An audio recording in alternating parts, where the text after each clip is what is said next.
Ubuyapani ni cyo gihugu ku isi gifite abaturage bafite ubuzima bwiza buzira umuze. Abagore b'abayapanikazi bashobora kubaho igihe kirekire kuruta abandi bagore bo ku isi. Ikindi kandi ntabwo bakunda kugira umubyibuho ukabije kandi bakagumana taye nziza bidasabye kumara amasaha menshi muri za jimu bashaka kugabanya ibiro. Mbese ni irihe banga bakoresha?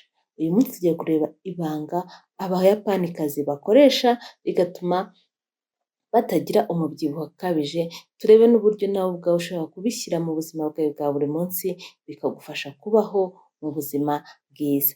Icya mbere rero abayapani bakunda gukoresha indyo yuzuye cyane cyane ibiribwa bikiri fureshi bitaragera igihe cyo kubikwa ngo bibikwe igihe kirekire, ahubwo bakunda gukoresha ibiribwa biri fureshi. Aha ngaha ukuntu babikoresha, bakunda gukoresha umuceri, amafi arobwa ako kanya, tofu cyane cyane bikoreye mu rugo n'imboga n'indi supu bita miso supu, baba bafashe imboga bakazikora ferimantasiyo bakazirya, bigatuma bibafasha guhorana imboga kandi zifite isuku.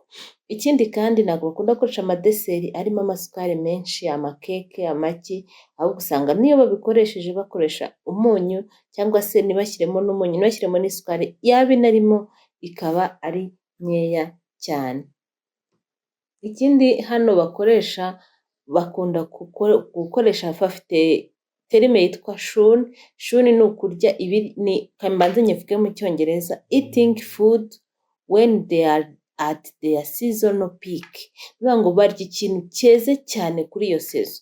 Nimba ari ibijumba byeze cyane kuri iyo sezo, nibyo barya muri icyo gihe, ntibashake kujya kugura ibindi byabaye konserive biteze muri iyo sezo, bituma barya ibiryo biri konserive. Barya ibiryo byeze muri iyo sezo bakabirya ku rugero ruri hejuru.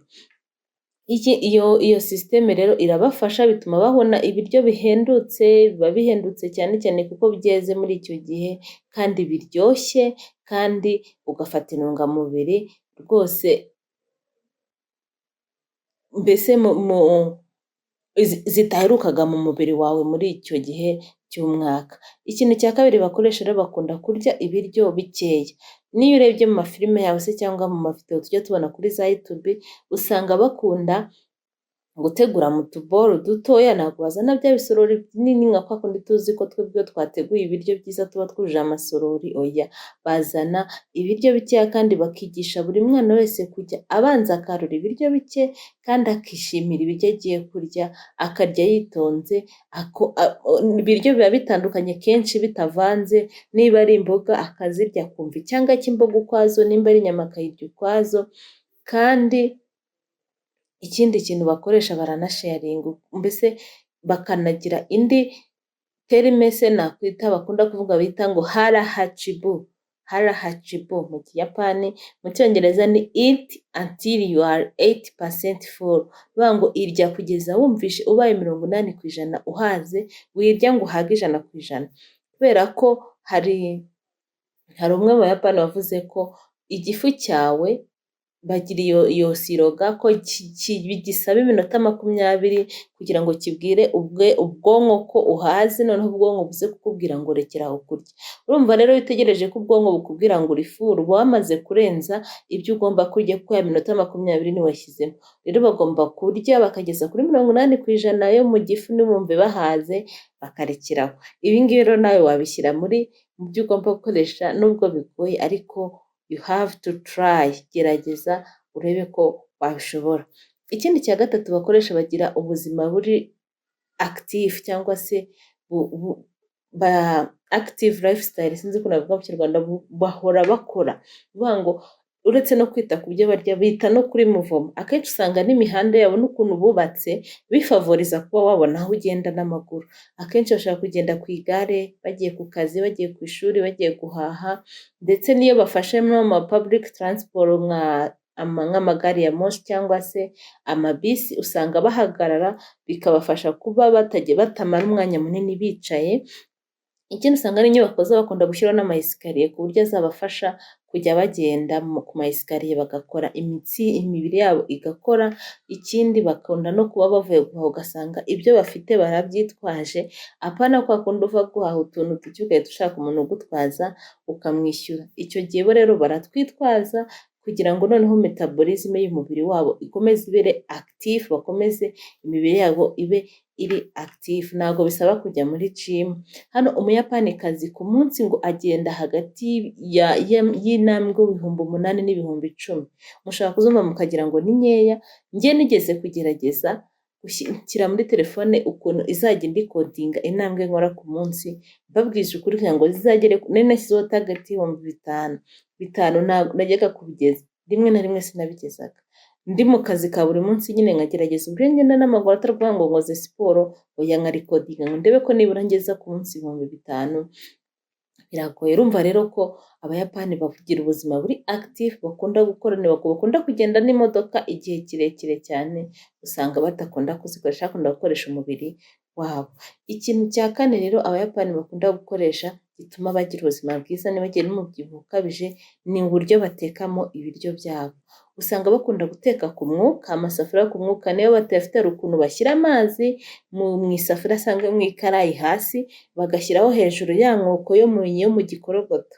Igikorogoto ndacyibutse, cyangwa se reba zino nkoko tujya zino nkoko tujya dukoresha zisanzwe zoroshye, akahita ayishyira hagati y'isafuriya, hejuru agashyiramo nk'ibirayi agapfundikira hejuru kuri iyo nkoko. Bya birayi bigahishwa n'umwuka uzamuka hasi mu mazi bitageze mu mazi, ugasanga bari ibiryo biryoshye. Iyo tekinike nimba wabishobora uyikoreshe, nimba kandi utabishobora wajya gushaka iyo safuriya ikoresha steaming, ukarya indyo yuzuye itakayutse mu mazi. Ikindi bakunda gukoresha, bakunda kotsa ibintu byabo byose bakabyotsa cyangwa bakatogosa, bigatuma badahora bakaranga kuriya dukaranga mu mavuta cyane. Usanga ari ibirayi babisitiminze, ubwo ni ku mwuka ndi kuvuga, nimvuga steaming nimba utazi icyongereza, imboga bakazisitiminga. Bino bintu biba biryoshye.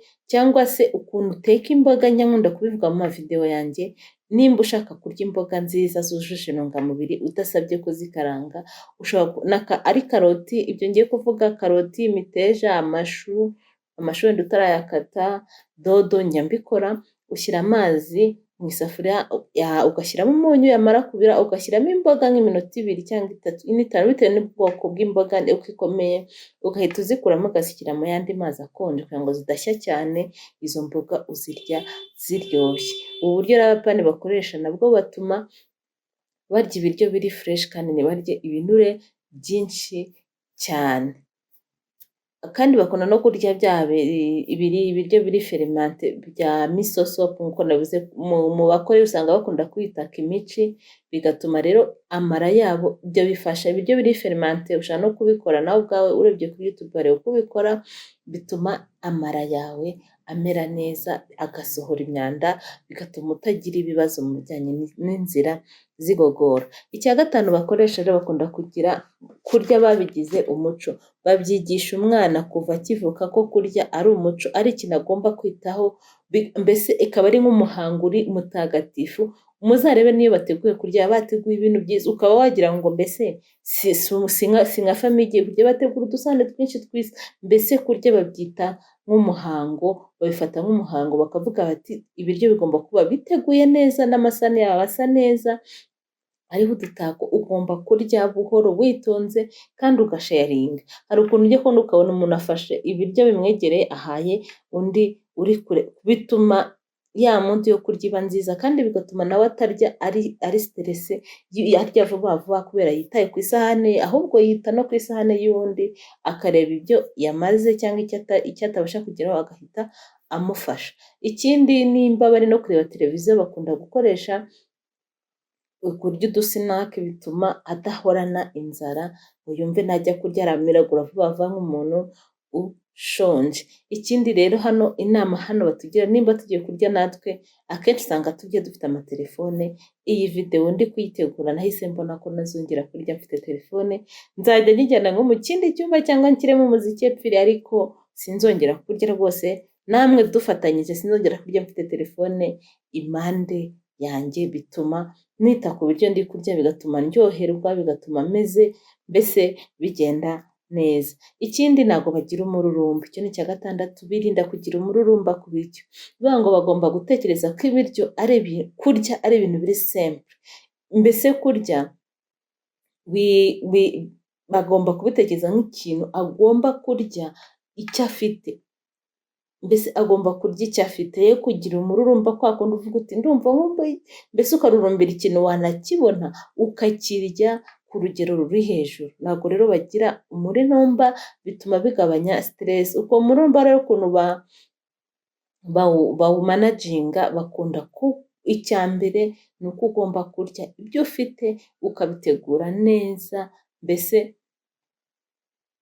bikakuryohera. Nimba ari karoti ukaba uzi ngo karoti ninyitegura gutya izaba ari nziza kandi imfitiye aka kamaro, kuruta kuvuga ngo ndarya ikiryoshye. Wirya umururumba, ahubwo b'inshuti n'ibyo ufite, b'inshuti n'ibyo ushobora kubona, unabirye wishimye, ube inshuti y'ibiryo.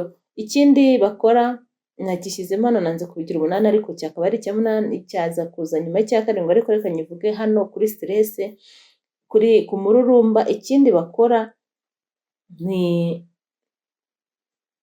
ntabwo bakunda kuryama, ntabwo bakunda kwicara igihe kirekire ngo bamare amasaha menshi bataryamye. Kuryama bifata nk'umuco kandi nk'ikintu batagomba kunegosiya. Bazi ko gusinzira ari itegeko, utagomba kuvuga ngo ninjya gusinzira ndaba ni nk'igitambo cy'akazi nari gukora ariko nkaba niyemeje gusinzira. Hoya, gusinzira si uko uri umunebwe, gusinzira si uko hari ibyo wanze gukora, ahubwo gusinzira ni ikintu utagomba kunegosha, ni itegeko. Bajya kuryama hakiri kare, ahubwo bakabyuka kare. Umubiri nimba unaniwe ajya kuryama akabyuka hakiri kare.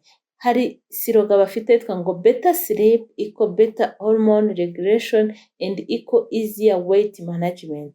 Gusinzira neza bituma imisemburo y'umubiri wawe ikora neza. Ikindi kandi bituma ibiro byawe, umubiri wawe umanaginga ibiro ntibibe byinshi. Better sleep ndayibandikira aho ngaho kuri screen. Better sleep, better hormone regulation and equal easier management, easier weight management.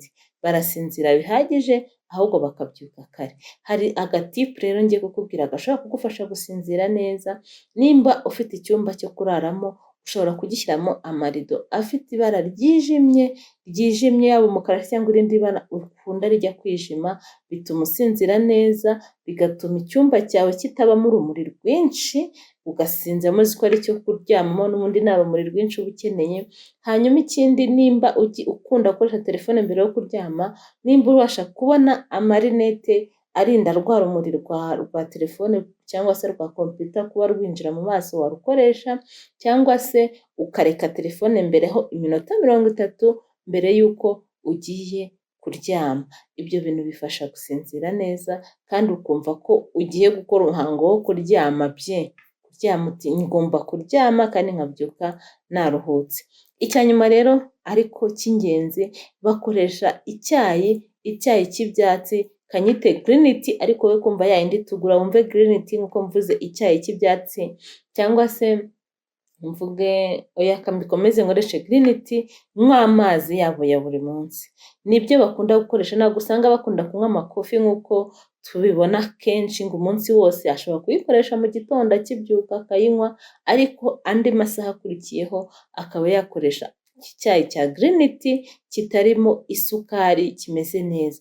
Urugero rw'ibyayi njya nkoresha, nimujya no ku mashoti ya videwo nashyizeho ibirungo nagiye ngura, hari amaverivene, hari amateyi, hari imyenya, hari n'abakoresha imyembe cyane cyane afite amadiyabete, abakoresha n'ibibabi bya avoka arabikoresha, iby'amapera, mbese ibyatsi ni byinshi. Hari n'abakoresha inyabarasanya kandi zikabavura zimwe mu ndwara zimwe na zimwe. Icyo ukora rero, nimba ufite ubushobozi aka kanya, kugira ngo ujye uhora nawe utuzi dushyushye cyangwa se mbese bibe presentable, wagenda ukagura akabinika keza cyangwa agasanzwe, ibinika iyo ariyo yose, isanzwe nzi ko igura nka 5 gutyo, ntabwo irenza 5 gutyo, keretse nimba wenda ari uko idolari ryazamutse, ukajya ushyiraho wenda unamaze guhisha byaba saa sita, ugashyira ku mbabura cyangwa ikindi cyose utekaho, ugashyiramo amazi, yamara kubira ugatereramo akatsi kawe ushaka kunywa, ugateruraho ukiterekera hariya,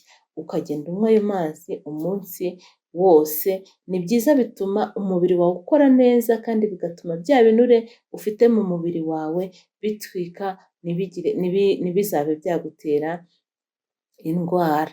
Ni byiza rero iki cyayi kukinywa nta kibazo gitwaye, kenshi nibyo dukoresha. Ushobora no guhinga ibyo bintu byose mvuze, ibishoboka kuba wahinga mu kijerekani birakunda, za mante wazinga mu kijerekani. Nzabereka videwo y'ibyo mfite umunsi umwe, nzabibereka. Ubu ni uko twari turi mu zuba, ariko ubu ngubu ngiye gutera n'ibindi bishyashya, nzabibereka muri videwo, murebe ibyo mfite njya nkoresha mu buzima bwa buri munsi. Ni byiza rero kubaho dufite ubuzima bwiza, ni byiza kubaho twishimye, nubwo bino bintu abayapani bashobora kuba bakoresha, ushobora kubikoresha nunanuke se, cyangwa nimba ari ufite target yo kunanuka, ariko icyiza ushobora kutananuka ngo ubibone mu buryo bugaragara, ariko ugasanga umubiri wawe ufite imbaraga, umubiri wawe ufite ubuzima bwiza, ndetse n'ibyishimo bikiyongera. Uzarebe umaze igihe ukora amajoro udasinzira neza, ukuntu ugira umushiha, ariko umaze igihe uruhuka neza uhorana ibyishimo. Ni byiza rero kwita ku buzima bwacu, nicyo cya mbere cy'ingenzi. Ubuzima nibwo bwa mbere, ibyo dukora byose tubikora kuko turi bazima. Ciao rero, naho utaha mu yindi videwo, dushyirire muri comment icyo wumva cyagufashije, cyangwa se icyo wajya gukora utazi ko nabo bagikoresha kikabagirira ubuzima bwiza. Bye, naho utaha.